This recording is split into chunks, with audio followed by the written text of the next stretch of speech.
Welcome back. This is our show number 2 of the Kickin podcast for the year. My name is Hayley Miller, and a big hello to you, Emma O'Driscoll. Hello everybody, glad to be back again this week. You got another gig. You must have been alright last week. We just said that you're allowed 15%. 15%. I'll push for 20 today, and hopefully next few weeks I'll build myself up to that 50-50 mark. Maybe. We'll see how we go. How are we feeling after the big RAC Derby?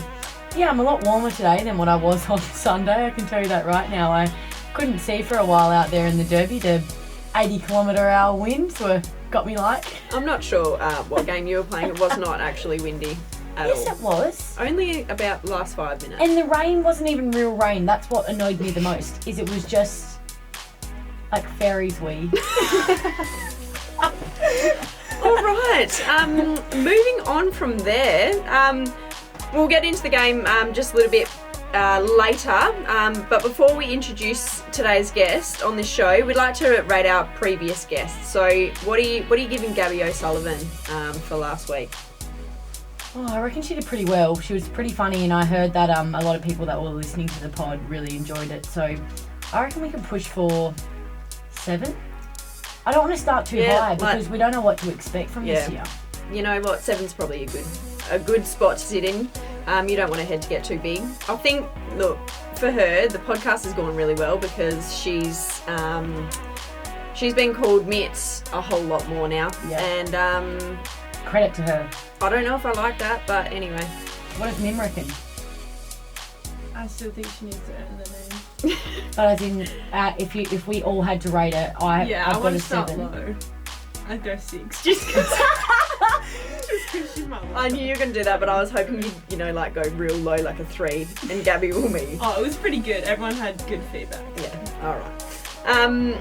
So we got our very first, whilst we're on Mim, we've got our Mim's mailbag coming up today. So stay tuned for that. I can't wait to hear all your questions.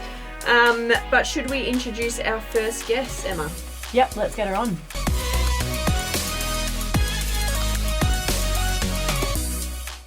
All right, we have, I reckon, look, this is probably the best story in terms of football and comebacks as they come. So, Tiah Haynes, welcome.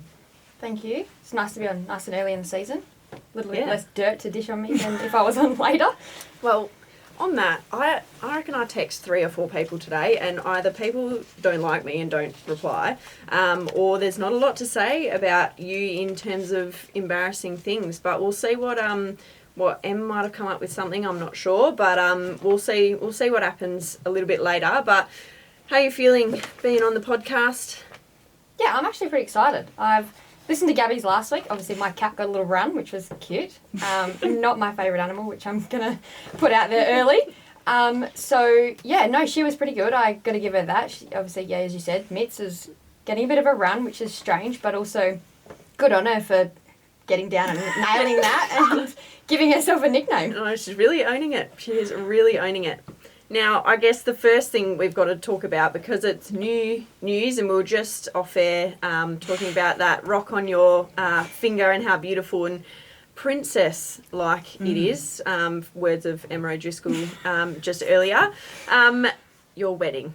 Tell us, I just want to hear your words. Tiah Toth, everyone.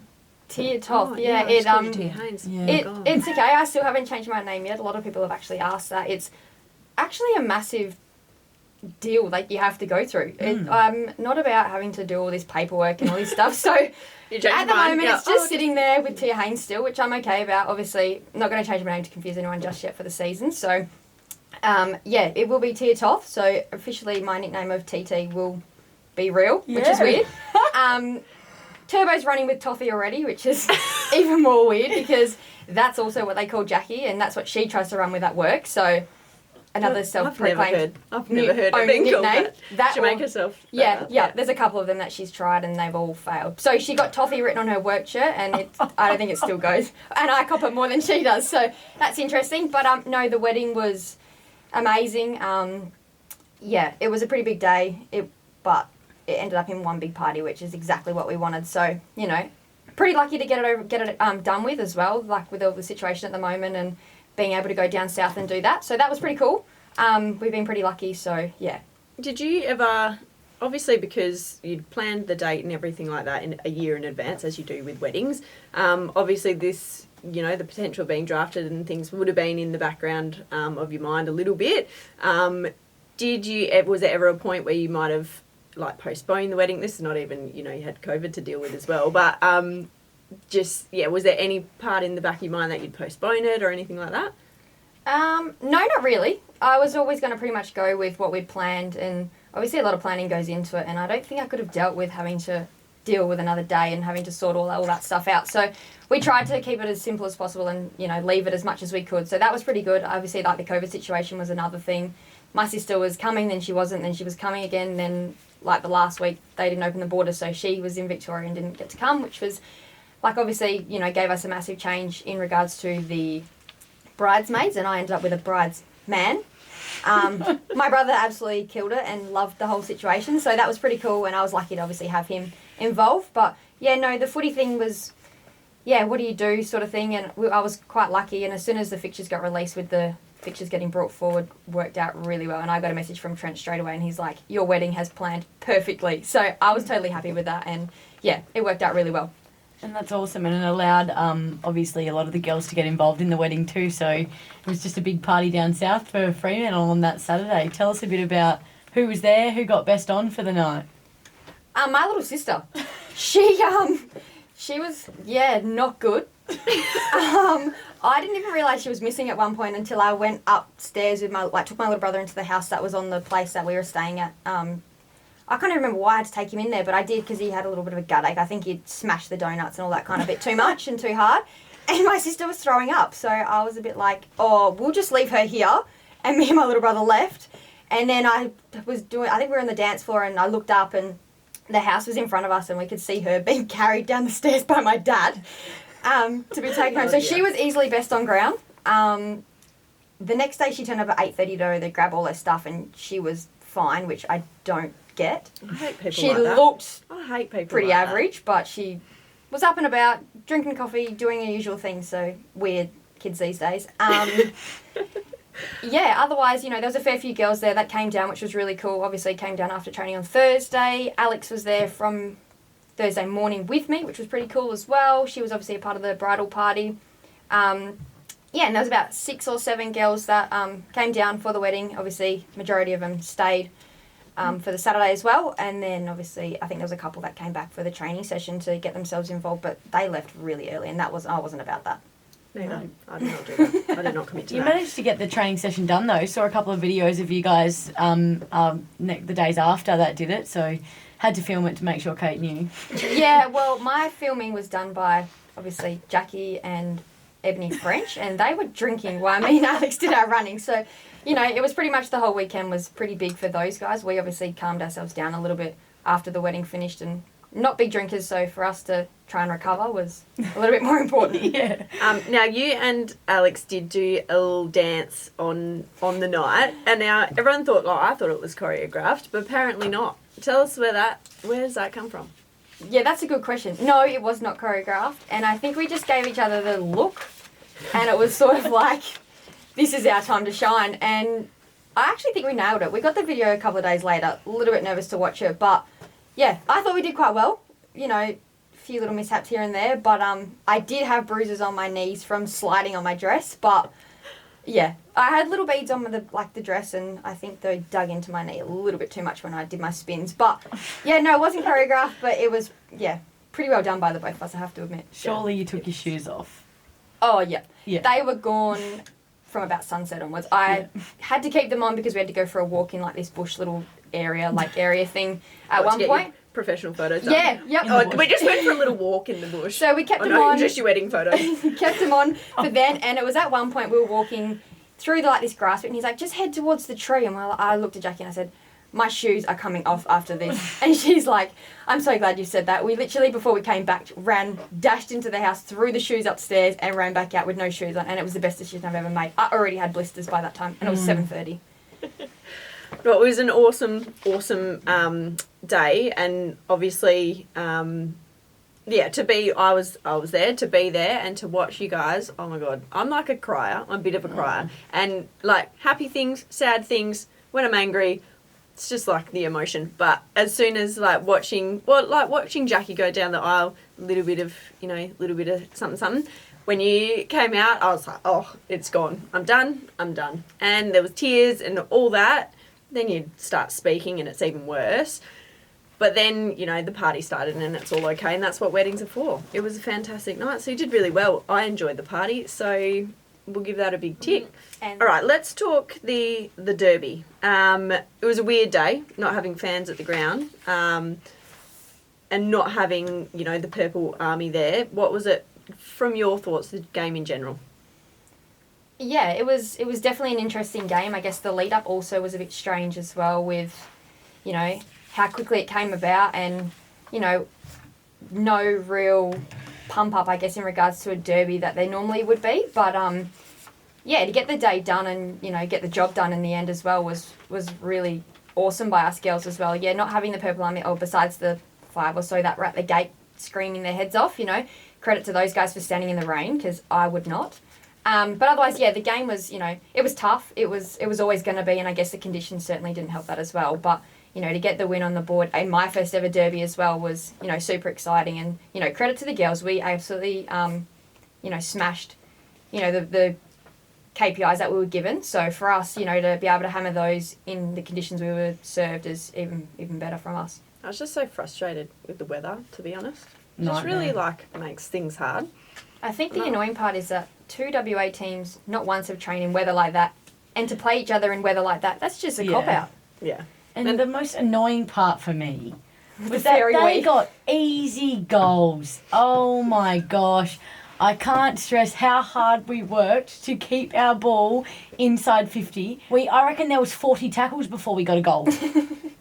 And What? about 25 million people Yeah. in front of us as well. That was possibly the issue. There was about 50 people in the forward 50 at one time. Made it very, very tough, but we got the chocolates in the end, and I guess that's all that counts. Turbo with the BOG. What a star. I love watching her She's play. impressive. Yeah, she is pretty incredible. Like, for someone of her size and just to do what she does, I'm not really sure if she's normal or human, but No. we'll take her any day of the week on our team, so I'd, that's fine. get in trouble for ball watching. I'm on turbo watching. Yeah. And they say, cares about the ball? She's really got it. Yeah, I'm like, I'm just watching Turbo do her thing. She doesn't really need me. She doesn't really need us. We're just there to back it up just in case. Just give her a little rest every now and again. Not that she needs that either. No. One point, I think it was in the first round, and I was like, I need to come off. It is 37 degrees, and I am blowing. And then I noticed it was her on the bench. I was like, she doesn't even care. Yeah. She wants to come back on. I know it. So I ran off. I was like, I'm sorry if I've screwed this up, but I need a breath. I know. I feel like the lowest amount of tackles she gets is my all-time personal best ever. She hasn't even got below 10 before, I don't think. No. In a game, she definitely beats 10 tackles every game. Well, she got 14 on the weekend. Ridiculous. You'll probably get 14 for a season. How is but- she not sore? I cannot walk following a game. I did speak to her yesterday. She said she was struggling. She just doesn't look You like can't. it. Yeah, you can't tell. And she's so hypo. How are you struggling with that kind of energy? And she's got a kid. What the hell? Weird. So we have discussed she is superhuman. Yeah. Hayley's Heroes, we did this last year. Now, so I'll have to go Turbo 3 because it would be rude not to, even though I always tell her she's not as good as what everyone says she is. Someone's got to pull her down a notch. But I will give her 3 for yesterday. I'll give 2 to Steph Kane because I think even she's 2 games back from a serious injury, and to come out the way she has, and then with wet conditions to run the ball around and deliver it inside forward 50. I think she did really, really well. Now my 1, that's really tough because I think everyone else kind of was sitting at a very similar level. But, and I don't want to, I always go midfielders because that's the only people I I see. feel like that's what everyone does in their own line sort Yeah. of thing. You're always biased, but I'm going to go... it's your hero. I know it's mine. It's mine. I'm going to go with Sabrina Duffy, just purely because I think for someone, like, it's not the game for forwards. It's a really tough time, especially when everyone's hanging around in the forward line. And for her to sort of show the maturity to come up the ground, get involved a little bit in the midfield, as a forward, run through it, and actually get the ball and did really well in there. So I was really impressed with her work. Who impressed you guys? Obviously Turbo, and I was going to say Kano as well. Kano's always that outlet for us backs. So again, like, she's a winger that works really hard defensively, and so there was a couple of times Kano was our last line of defence, which I don't know how we didn't get absolutely roasted for, but she saved the day a few times there. It's all right. So if someone saves the day, it doesn't matter. yeah, no, definitely Kano. And I'd say actually in the back line, if I was talking for the backs, I think Pewee had a really good game. She got quite a few tackles and quite a few disposals as well, so give it to Pewee. Any outsiders from you, Tiah? As I agree with you guys, like, it's really hard to see outside your line because we know individuals' roles. So I guess when you know that they perform really well, it's hard to try and judge someone from outside of that. But I definitely agree, obviously, Turbo, how could you not give her the 3 votes unless you were watching a different game? Kano, I definitely agree on as well. She was obviously rock outside and she held her positions really well considering, you know, at one point we looked at our vision and they had 7 inside compared to our 3. So how do you beat that when, they've got so many in there? So she was definitely a great outlet for us all day, and held her composure really well in those conditions. And yeah, I'd have to probably go. I'd really have to agree with you with Sabrina Duffy though. She came up the field and helped us out a fair bit as well. New role for her as well, that coming into that contest a couple of times. So for her to come through and chat the way she did and sort of move us around in the positions that we had to, just so she could get her hands on the footy and deliver it into the forward line for us as well. So I definitely agree on that. Obviously there was a fair few other people that gave us first hands to the footy, like Mim definitely gave us first hands throughout the day. That was really exciting for us to be able to get those clearances as well. So yep, and Hayley, obviously you played a really good game as well, so I'll pay you for that later. Thank you very much. But yeah, it's always one of those.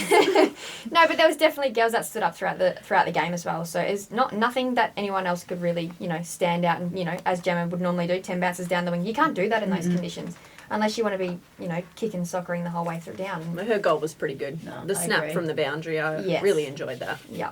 I think everyone really did step up though to the conditions in the sense that we adapted so well, and it was the team that grinded it out in the end.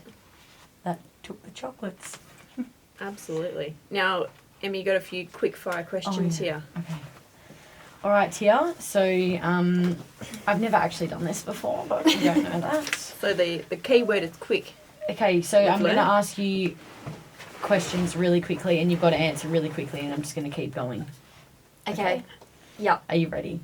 I think so. You ripper. Who's the funniest at the club? Question mark. Question mark. Wow. I think I have to say Gabby, just because... Yeah, we don't need an explanation. But you know what she's like. I think it's because she's so airheady that it's funny. Absolutely, agree. Yeah. The worst teammate to have a lock next to and why?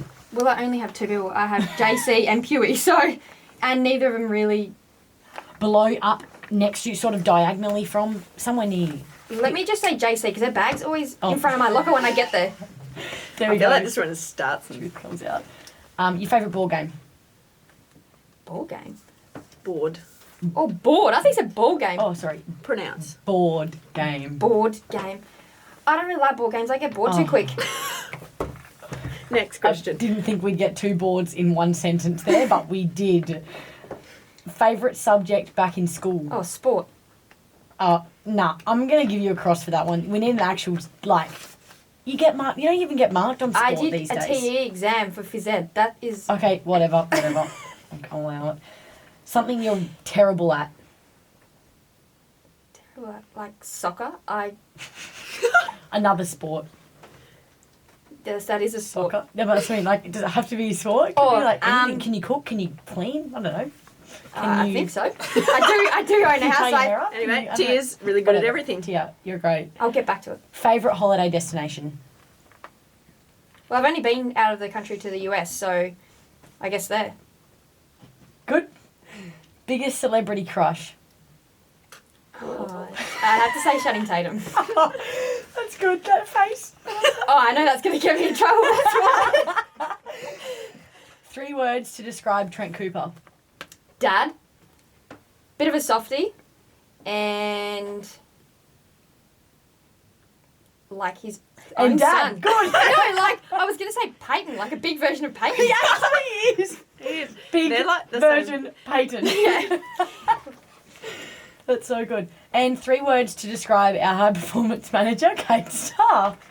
Interesting, tough, and out there.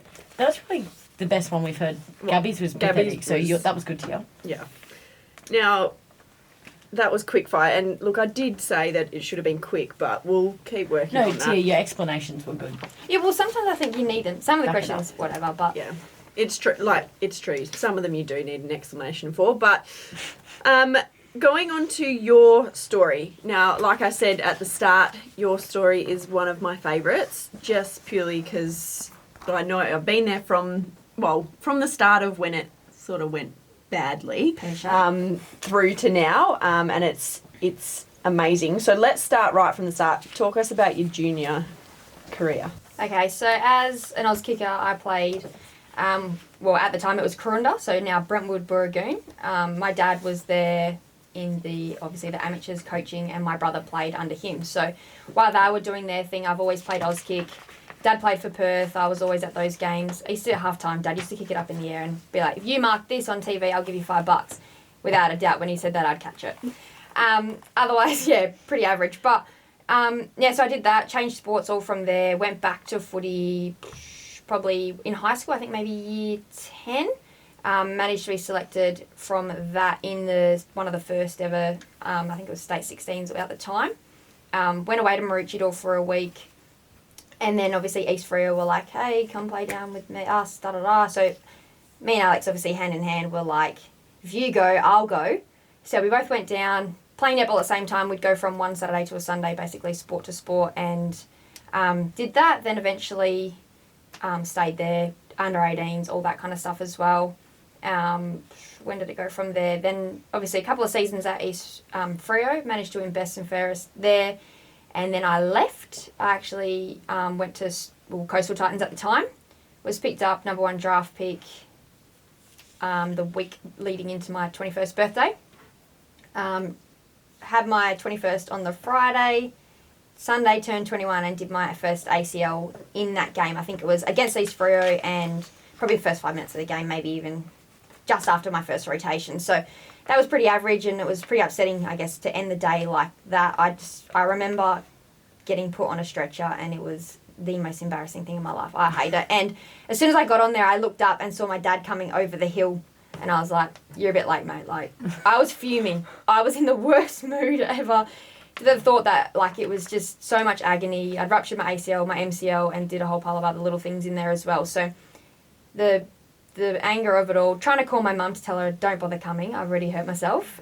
She turns up, I was filthy. So that was a day to try and forget. Obviously still got to go away for the exhibition match that they had, Western Bulldogs versus Melbourne. Came back from that ACL to play in the Victoria versus WA game held here, that we managed to win for the first time ever, which was really exciting. I did my knee in that game too, which I was very unaware of. It happened like pretty innocuous. It was just me taking a step back, and obviously went again. Played the whole game out, so that was still, something that was never going to stop me. I pretty much had to play on my left foot though, because I couldn't plant my left leg, so I was kicking off my left foot the rest of the game. I'm not sure how I didn't get dragged, but I didn't, so that was pretty cool. But yeah, the win of that, obviously, with the girls, majority of the girls that are playing AFL now as well, was super exciting. And, we enjoyed that one for one of the last ones that we ever got to play as, a state competition. So that was super exciting. From there, I then came back, was drafted to Freo in the at first this point, year. you've had two knee knee injuries. reconstructions. Yep, Two same surgeries. That whole part. So you've had two knee reconstructions at this point. Tia, you needed to outline that, underline. That is huge. That is like huge. Well, I said I did my knee twice. So 2014 was my first one on my I just 21st can't birthday. fathom that. And then the second one was in the game. state Yeah, game. So that's I the two. Sort of did get So it was that like time. 20, and funnily enough, I went back to get my surgery, and it was literally the same day the following year. Oh, And he was stop. like, "Weren't you here last year?" I was like, "Yeah, let's not talk about this. Can you please just fix my knee?" So you did have recons on both. Yeah. So I A had year them apart. to Yeah. the exact date. So that Wow. was, one date I don't really enjoy. No. But so I've had those two. Managed to get picked up again to Freo. Played the first 2 games injury free, and then I was injured in the third game against GWS. Obviously in a sling tackle that most people saw, and dislocated and ruptured a little bit of the socket in my shoulder. So ended up with a surgery on that. I managed to get home with no concussion, which was nice. I was not planning on staying there any longer. So I got home, had an X-ray literally the next day, and I was in a sling for 7 weeks, and that was not fun.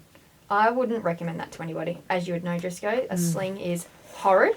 Because you had a shoulder reconstruction. Yeah, I had my shoulder stabilisation done as well, and my surgeon was amazing, and obviously Freo looked after me there, and my shoulder's been great since, but the rehab for it is a nightmare. Like, I've obviously never done any other injuries, so I can't say how hard everything else is, but being in rehab, I can relate to for that one time, and it is not good. It sucks. And so that was leading on to my next question, Tiah. What advice would you give to any players, young, old, boy, girl, just on overcoming injuries, the fact that you've obviously overcome all of yours and you've come back better than ever? What Yeah, advice would you give it's them? tough. I guess it's really mentally tough as well. It's not just the physicality. Like, my arm was the size of my finger, and it was not ideal. And obviously having to try and gain the strength back, and that was super hard. But I guess if you've got a goal at the end of it, you sort of need to really focus on that. There's obviously going to be hiccups along the way, because no rehab is perfect. So just really nutting down on those things, and step by step accepting when you have like a hiccup or anything like that in those months and weeks leading up to returning, and sort of taking on the advice that they give you as well. They're not trying to pull you back out of anything. They're really just setting you up for success later on in the years to come as well. So, as hard as it is to swallow when they tell you, no, you're not returning to sport, or no, you can't lift that weight up, it's a simple little movement that you do every day, but, in the long run, it's really, really important that you do follow those things. So I guess mentally just, sort of accepting that you've got to lean on people as well. Yeah. I'm not one to talk about my feelings ever. So for me to do that and sort of accept that, you are going to have your really, really hard days and those kind of things is really important. And I guess the quicker you do that, the faster you move on as well. So, the shoulder injury was definitely eye-opening to me. I guess not being able to tie your own hair, not being able to wash yourself, making your parents go back to basically helping you with everything, to tying your shoelaces again, is not something anyone wants to accept. And I was not about having my mum tie my hair. I had one day where I went to work and my hair, I reckon, was just sitting above my ear, and it was not good. Someone's like, "Oh, look at your hair," and I said, "Please don't talk about it," because I know. I just couldn't handle it. I was like, I either come like that or I come with my hair looking like I've just got out of bed, which probably didn't look much different to how it was. But the thing is I was like, I gave it a crack and it was not easy. No. So, I guess definitely those kind of things is, something that you really need to, nut down on and just get it done. And focus on, I guess, celebrating the small wins is something that we have in our trademark and live by each day as well, especially for rehabbers, is, you're not going to be able to go and lift 100 kilos after your surgery. Anyway, yeah. But, You're not going to be able to Maybe one go day. do that. You've got to obviously celebrate those small wins in between. it is. It's about ticking those boxes. And every time you do tick a box, it could be the smallest little thing. And Amazing. it is the most exciting thing you'll ever experience, is when someone says, okay, you can now go and run on a track. And it's like, I can run. And you've really, don't second guess it. Go do it. Yeah, That's don't awesome. ask twice. Don't ask Just- twice, because just they'll go say and do no. it. Yeah, that's exactly right. But so for me, obviously, the shoulder injury was definitely different to the 2 knee surgeries that I'd previously had. And then each surgery I've had, so even my knee surgery, trying to get back on a list after being delisted, was completely different again. So those 3, I had a different surgeon the last time, and Freo, obviously, I was in the academy for that, and they, sort of guided me with who to use as a surgeon. So that was really, really lucky for me that they had given me the access to the best on who to use. So the 3rd surgery was definitely something else, and I was like, I either come back from this just to prove that I can do it, or I just accept that I'm injury prone. And I definitely wasn't going to take that. So, yeah, for me to have the third. 3 knee reconstructions? Yep. You skipped out the last see, one. No, because she jumped in with a question. I was going to say, I was okay. Because I was like, I was thinking, I was like, 2 and a shoulder. I was like, it's more than that. No, it's so more the than shoulder happened during my season here. Then I came back from that in the second year of AFLW, delisted, and then was trying to get back on the list in the academy and hurt my knee in that. Insane. I knew it was worse I than used what a, you were saying. I used a different I knew you were surgeon. missing something. So he is an absolute star in my eyes. I'm not saying that the other surgeon isn't, but this guy's saved my life. So yeah, no, definitely the third knee was even different. I guess, you know, I was in no rush to get back. I wasn't on a list. I wasn't playing winter sport at that time. So I was really able to, you know, nut down on those. I was actually working away at the time as well. So while I was at work, my 12-hour shift, I've got nothing to do before and after that. So I may as well get up at 3 o'clock, smash out the gym, my rehab, go to work, and then go to bed the next day. So for me, it was really easy to do those things. Whereas here, you're like, 8 o'clock, I'll go to the gym. And you're like, 8 o'clock, I will not be going to the gym. I'm still tired. So for me, I had to do it. And it was just an easy way for me to, you know, and people at work questioned if I wasn't at the gym. So I was like, yeah, I'm going after work. I hadn't planned on it, but I'm already, all of a sudden I'm going. So it was really easy for me to make sure I got my rehab done while I was there. I am absolutely mesmerised, like, hearing you talk about this and just be so, like, I don't know, just okay with it. Well, obviously you had to, and you've made your way back now. Tell us about what did it feel like when you were drafted the second time? Funnily enough, it was probably that little bit more exciting being drafted a second time. I had absolutely no idea. Trent and Darren are real good at keeping a poker face. Secret squirrels. Yeah, and it makes me a little bit nervous at how good they are, but I'd obviously spoken to Darren a couple of times in the weeks leading up, and he was like, you know, we might get you to do a medical leading up to the Subi Grand Final. You know, we know bits and pieces about you. I'm like, okay, cool. So, like, are you guys actually keen, or are you just making me do this so, like, you can get a whole pile of figures? Like, they don't tell you anything. No, they didn't. And then Trent obviously would be like, after a game, he'd be like, yeah, good game, Tiah. Thanks, Trent. Like, okay, cool. Like, and then Cotters would come to me at training and be like, hey, we're just going to work on this. And I'm like, okay, why? But she wouldn't say anything. So anyway, I just went along with it, and I was like, yep, cool, I'm just going to do what I do, you know, and enjoy being back, you know, really enjoy playing, I guess, you know, while we can. And yeah, I had no idea. So when it was, I actually had a KPIs day with my work the day before. So I'd had like a couple of drinks. And which, you know, when I say a couple, I mean a couple. And I had like 3 or 4. And I was so sick the next day. So I hadn't moved from bed all day. And it got to like 4 o'clock. Jackie messaged me. She's like, I'm on my way home.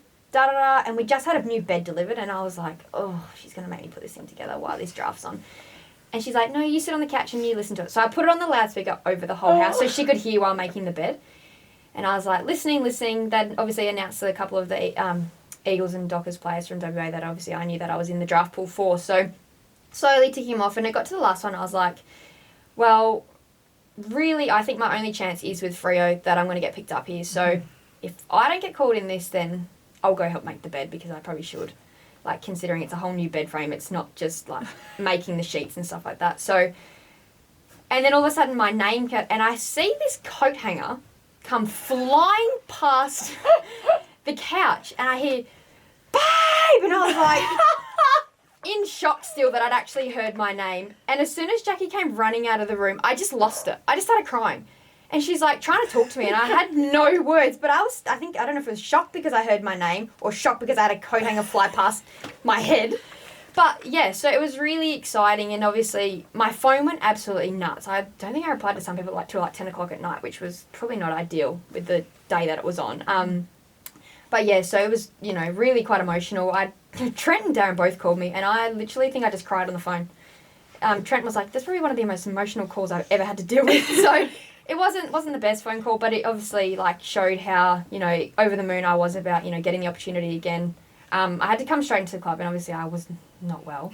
So I didn't look 100%, but I was just happy to be back. And I guess, you know, walking into the club rooms and the overwhelming feeling that, you know, everyone was like, welcome back straight away. It was so exciting. But I was obviously lucky enough to have Alex, who lives 57 seconds away, door to door.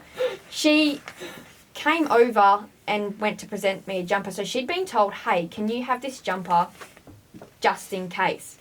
And she's like, just in case. Okay. And so she didn't talk to me all day. Like, she'd messaged me in the morning and then just didn't ever reply again. And I was like, this is sus. This is weird. Why isn't she talking to me? We've been best friends for 14 years and she's ignoring me today. Weird.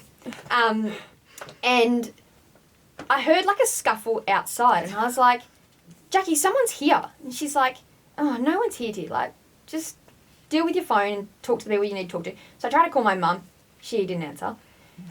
Because I sort of didn't tell them that, hey, Mum, today's the day, the draft's on, just so you know. I mentioned the day before, no, I can't come over tomorrow, the draft is on at some point, so da-da-da. Same with my dad. I was just like, oh, the draft's on coming up in this week, because I didn't want them to get overexcited. So the year before, they were pretty excited, and they was like, yep, you're definitely going to, they wanted to take days off work, and I was like, no, let's just keep this normal, please. And obviously I missed out, so then when it came to this year, I was like, nah, I'm going to keep this nice and cool, like, just let it happen. If it happens, it happens. You know, how exciting for me to be able to ring them and tell them that this is what's going on. But Alex came over, and I was like, there's someone here. Anyway, she heard us start walking to the door, and obviously she was doing her first little film with her sister, and all of a sudden she'd had to run off because she thought we were coming outside. And I was like, Jackie's like, no one's out there. I was like, okay, whatever. Anyway, I'm on the phone walking around, and I hear, knock, knock. The dog's obviously already disappeared, and the worst thing is no one ran after her. She was out the front and obviously knows Alex very well, so we didn't even think anything of it. She comes in, I'm a mess, I'm dressed in track pants, like, look like I've just got out of bed, which I had, but yeah, and she came in, and as soon as I saw her, she whispered in my ear, she was like, I'm so proud of you, and I lost it. And that video went everywhere, and I was like, this is not okay. Like, I'm not looking good. I'm bawling my eyes out, and people think she just walked into my house, for starters. Yeah, people don't know the background story, but it looks like she's just walked into my house, and my dog's bolted and no one's chased after her. So, you know, it is what it is, but the day was crazy. And then the next day I actually had to fly out for work to, like, a site visit, and I was like, I've totally got away with this here. No one knows anything. And then I get, like, a supervisor come over and go, hey, one of the guys over there reckons he's just recognised a photo of you. And I was like, oh no. I was like, oh, why is that? He's like, did you just get drafted? I was like, oh dear God. Yes, I did, but my boss doesn't know, so please don't say anything. So I hadn't told my boss because I obviously hadn't seen her in person. I didn't really want to call her up. She found out before I got back to work anyway, because someone had taken her newspaper. So by the time I got to tell her, she's like, yeah, I already know. Knows nothing about football, but is totally supportive, and she's, yeah, honestly great. So that day was pretty fantastic. Is there anything different between, like, the first time you were at Freo and this time? Obviously, the support network has been huge. Obviously, the group of girls is different. The coaching staff's all different. But the tight-knit group that we have is massively different, and I absolutely love it. As I've said, like, it's like a whole nother family. And as Jackie tried to train with us and said to me, I can't wait for you to go back to your other friends because this training sucked.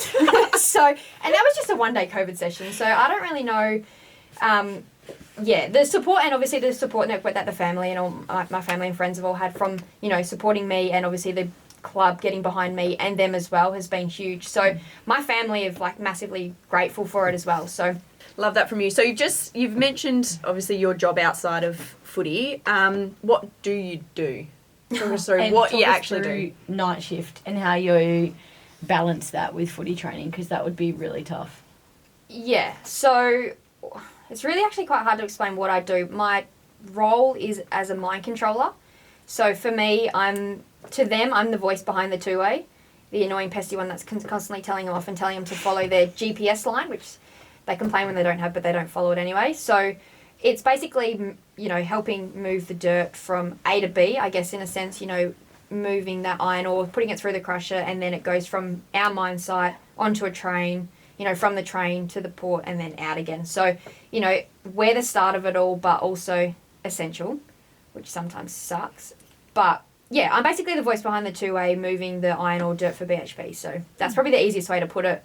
I was doing an autonomous role earlier, which is basically us controlling the trucks.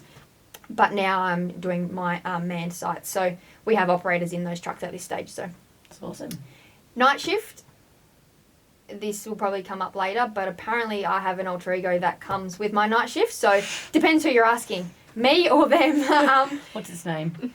Layla. Layla. That's pretty. Yeah, she's not pretty though. Yeah, no. So night shift is tough. I do enjoy the night shift because it's a lot quieter in a sense. People obviously just get their stuff done. We don't have all the big bosses in and around. So for that stuff, yes, I do enjoy. I do not enjoy the 7 days that I used to do week stint. So for now, I only do 2 or 3 nights. But as I said, with juggling with training, my bosses is pretty good. Like if I've got training on a night shift, I go to work late. The Friday night before a Saturday training session, I do half a shift.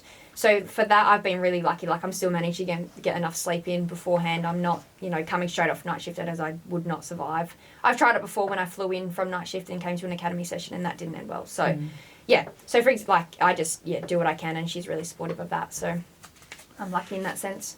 Perfect. So moving on.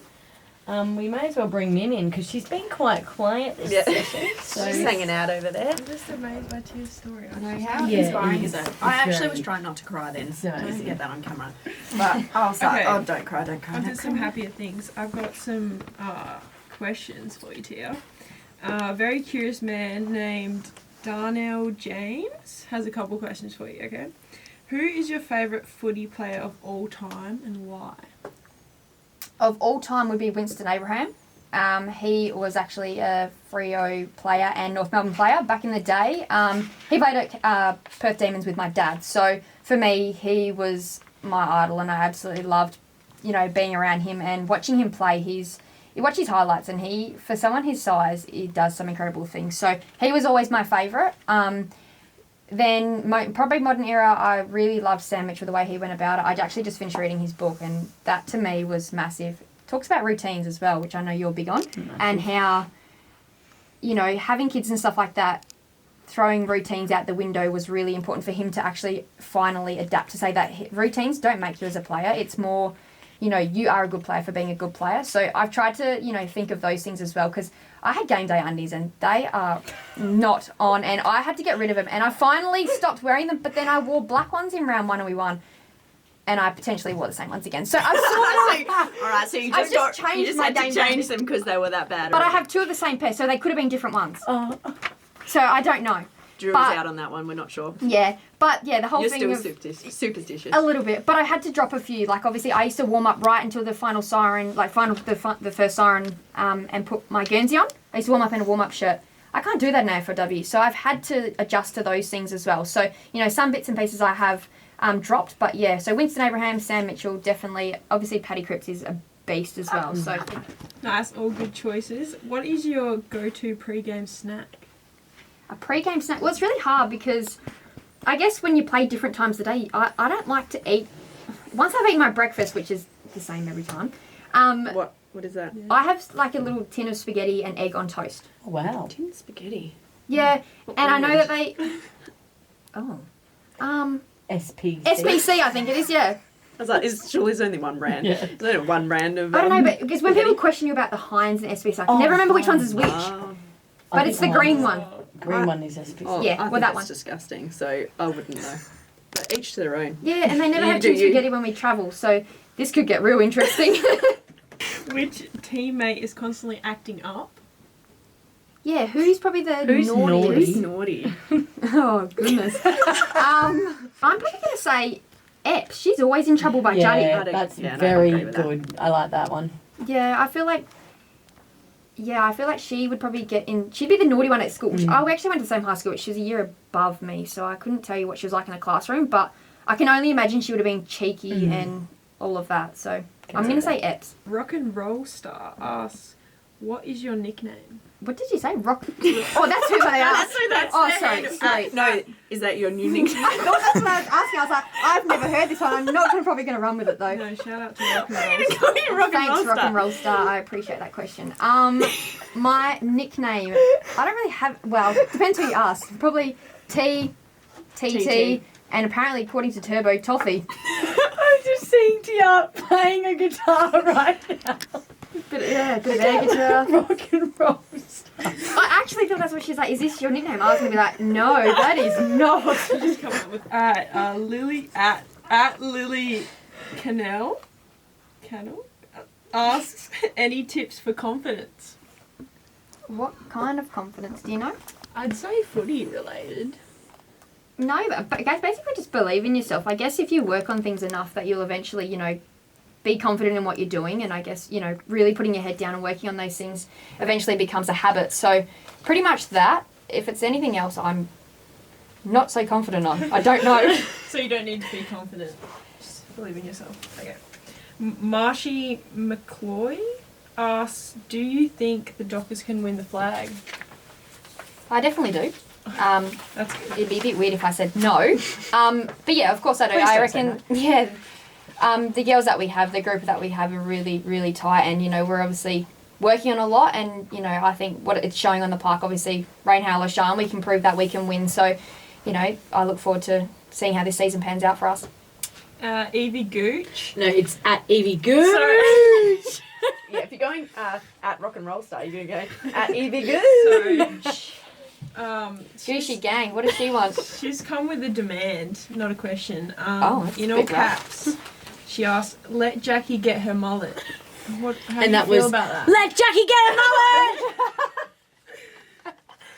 Oh my goodness, this question never leaves me, does it?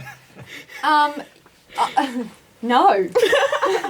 She basically nearly has one. If she pins her hair back enough and puts a hat on, the flowing locks look like one. And I'm okay with it to look like one, but you're not getting one. She went as, I can't remember which footballer it Bailey was. Smith? Yeah, she went and it looked like she had a Yeah, mullet. and all Whatever she had she did was with her gel and bobby pins. hair, it was So quite you can- impressive. So if you really want a mullet, just do that. That's where I go. She almost nearly cut one the day after, on my mum's birthday, down south. Glad you didn't. Speaking of Jackie, she has asked you a question. Are you ever going to buy your wife golf clubs? This is something that she's been asking for not even that long. Apparently golf is her new thing.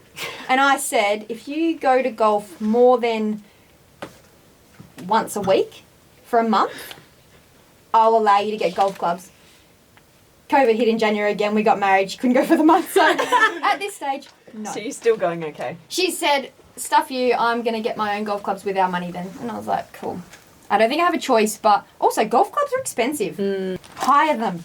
Yeah. Yeah, just hire them. Hire someone else's. Borrow Or someone steal them else's. from mini golf. Not the same thing. Don't Not the steal same them thing. also. Jackie, We're don't not steal. here. We're not here for stealing. Now let's go to your pets. So you've got Cola, who's your dog, and Yep. Pallet, your cat. Now you said earlier cats aren't your favourite animal, so No. well, I feel like we know where this is going to go in terms of your favourite. But tell us about your pets. Yep, so I've got a cat who Jackie nagged for a cat forever. And then one day messaged me and goes, oh my God, you wouldn't believe what I found at work. And I was like, oh, goodness me, what? I'm at my brother's girlfriend, with my brother's girlfriend and my nephew, and I get a message, a cat. And I was like, you haven't, don't be so ridiculous. Get a picture of her holding this cat at work. And she's like, I found it at work. There was 5 or so, and I managed to get this one out. And I was like, oh dear goodness me. She probably went to the pet shop and Oh, bought well, one. it wouldn't surprise me. Anyway, so we found Look what I found. Yeah, miraculously. She might find some golf clubs. Yeah, too. yeah. Fingers crossed. Yeah. At mini golf. Yeah, so we've got a cat and he was found under a pallet at her work, and I was like, comes down to the dog. The dog was there first. If the dog gets along with the cat, you can keep him. If she doesn't, he's out. Anyway, so she rattles on about this for ages. She's like, first day we got him, we went and got him checked to make sure he was okay. He was like 6 weeks old, not even. And I was like, okay, well, you need to at least get him something to sleep. He can't sleep in a bloody box for the next week. Can we make sure we decide we want him? A little bowl, obviously put water and food in. She's like, we're keeping him, aren't we? And I was like, oh, no, I'm just thinking that maybe we should actually look after this cat in case we, do. Anyway, so we kept the cat Pallet. He was 2 in September. Feral as anything. As Gabby mentioned before, tack to try and do knuckles. Oh, yeah. He wakes us, I shouldn't say us because I barely wake up for him. wakes Jackie up on the hour, every hour, just about every morning and night, in, out, and it is horrendous. I heard it the other night and I was like, if you don't wake up for your cat, I'm going to kill it. She was up in a flash, so that saved that problem. But yeah, so that's Pallet. Cola is the lab cross Roddy that I have, the beautiful black thing. So she came about, obviously my sister has a Roddy and her housemate had a golden lab, and they had 8 puppies, and my sister was like, I've got like 3 left. I was like, done. Didn't even think about it. Didn't tell Jackie. And then I was like, hey, Summer's got a dog that we can have, and it'll come over when Mum gets hers. So Mum got one of the litter as well. So I sort of planned it out really well, and I was like, still working away at this stage. And I was like, so when I'm at work, you sort of have to look after her. Sort of planted that as well. But Cola is beautiful. She just turned 3 in January. Clearly my favourite, and I'm not even ashamed to hide it. She's amazing. She's a very anxious dog, but like, yeah, will follow you. She's dramatic, but she's awesome. And like you mentioned, Gabby looked after Pallet whilst... did you look after Cola as well? She had them all. Yeah, she had them all. Yep. How do you rate her? Because, we all heard how much she loves her cat. How would you rate... Her brother. Oh, God, sorry. She's going to kill me for that. Her brother, Gully. How would you rate her as a cat mum? Well, for some reason, he was inside more often than he is when he's with us. He's never around. Well, I can never find him anyway, which is probably I don't go looking for him as much as Jackie does. Jackie grabs him and smothers him, and he's like, the whole time. And his meow is feral. Like, it's just a big tone, and that is it. It's not even cute. And he was in more often than not, and she would send a Snapchat, and he'd just be lounging on the couch, and I'm like, what are you doing to this cat that makes him want to be home all the time? Obviously... So she must be a good cat mum then. Yeah. Well, I'll give it to her. Cola's like loves and attention, so I got a snap from her but pretty much every day of them doing their coffee run, which was pretty cute. Cola was like, oh my God, this is the best thing ever. The day that I got back, it was 7 o'clock, and she's looking at me like, are you ready? And I was like, oh no, you just sit there for a little bit longer. I'm not ready to get up yet. So she did a wonderful job. I've got to give it to her. So she definitely didn't return our animals worse than they were. So that's always a plus. Yeah, that's a positive. That's all you want. Yeah. They get fed and loved and looked She after. also didn't look like she stepped foot in my house. Oh, she's a clean. She said she ran around with the vacuum cleaner like real quick before she left. But also, I stocked up the fridge and the cupboard, and I don't think she touched. Besides the ice cream, apparently she left a note saying, hey, myself, Anya, and Tani got into your ice cream. I'll replace it. And I was like, it's fine. Every time one of them's special, I buy it. So it's fine, don't worry. But that's the only thing she touched. Wow.